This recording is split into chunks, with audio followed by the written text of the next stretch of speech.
In the vast empire of Persia, where kings ruled with absolute power and ordinary lives could be changed with a single decree, God raised a young orphan girl, a slave in a foreign land, to become queen. This is the story of Esther, a story of hidden identity, unseen purpose, and a courageous faith that saved a nation. Persia, the greatest empire of its time. King Xerxes rules over 127 provinces from India to Ethiopia. One day the king calls for his queen Vashti to appear before his nobles, but she refuses. In anger, the king removes her from the throne.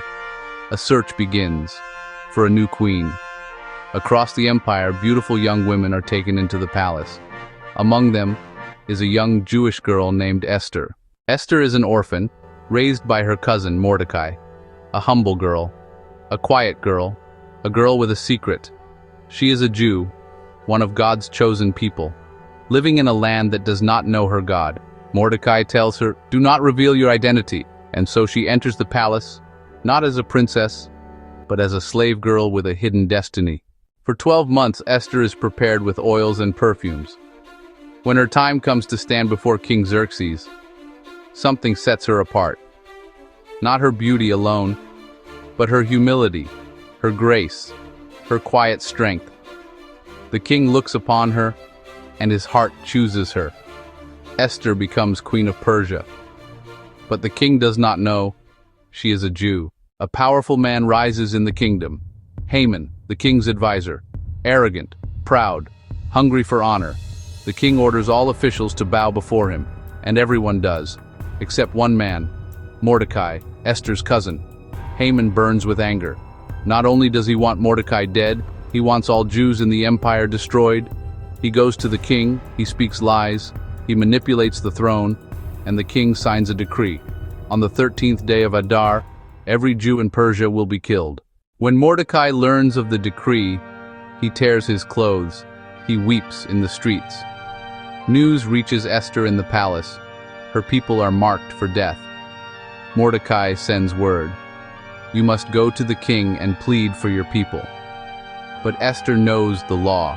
No one may approach the king without being summoned. The punishment is death, unless the king holds out his golden scepter. I have not been called to the king in 30 days. Then Mordecai speaks the words that will change her life forever. Do not think you will escape because you are in the palace. Who knows if you were born for such a time as this? Esther breathes deeply. Courage rises within her. I will go to the king, even though it is against the law. And if I perish, I perish. For 3 days, Esther fasts. All the Jews in the city fast with her. On the 3rd day, she puts on her royal robes and steps into the king's throne room. Every eye turns, every breath holds. The king looks at her, and slowly, he extends the golden scepter. Esther lives. What is your request, my queen? Even up to half the kingdom. It will be given to you. But Esther is wise.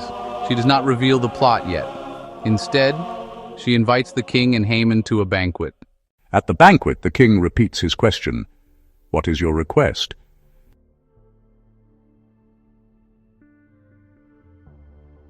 Haman is thrilled until he sees Mordecai again, refusing to bow.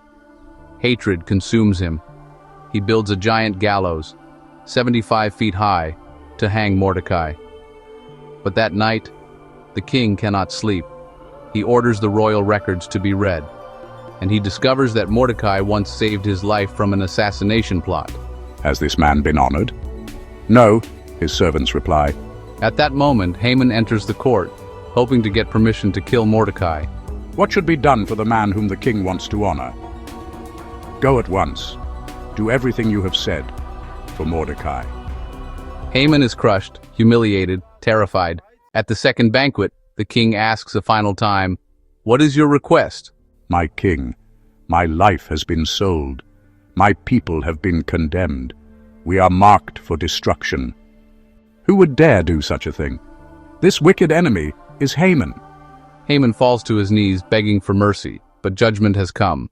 Haman is executed on the very gallows he built for Mordecai. The king writes a new decree allowing the Jews to defend themselves on the appointed day. When the day arrives, God fights for his people. Their enemies fall. The Jews are saved. The empire celebrates, and the Feast of Purim is born. The slave girl became a queen. The orphan became a hero. The quiet girl with a hidden identity became the voice God used to save a nation. Esther's life declares this truth. You may not see your purpose yet, but God does. You may feel unprepared, but God equips.